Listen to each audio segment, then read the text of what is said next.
అదిగో చూసావు కదా రాహుల్, ఇప్పటికైనా గౌతమ్ శాడిస్ట్ అని నమ్ముతావా?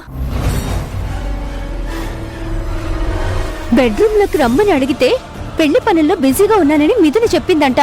అంతే, టార్చర్ పెడుతున్నాడు. అసలు వాడు మనిషా పశువా? వేళ పాల లేదు. పాపం మిథున మానసికంగా ఎంత క్షోభ అనుభవిస్తుందో.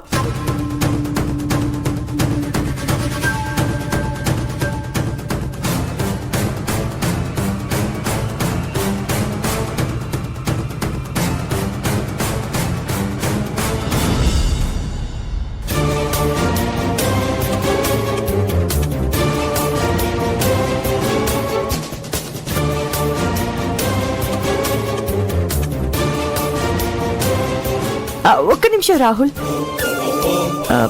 మిథున నా కూతురు లాంటిది. ఆ అభిమానంతోనే నీకిదంతా చూపిస్తున్నాను.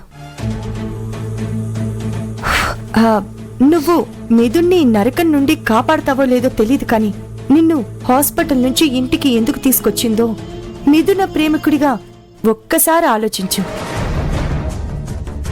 నువ్వేం చెయ్యాలో నీ మనసే నీకు చెప్తుంది. ఆడదానికి ఎన్ని బాధలున్నా పైకి మాత్రం సంతోషంగా ఉన్నట్టు నవ్వుతూ ఉంటుంది. కాని మగాడు మాత్రం మనసుకి నచ్చిన అమ్మాయి పక్కనుంటేనే జీవితం మొత్తం సంతోషంగా ఉంటాడు.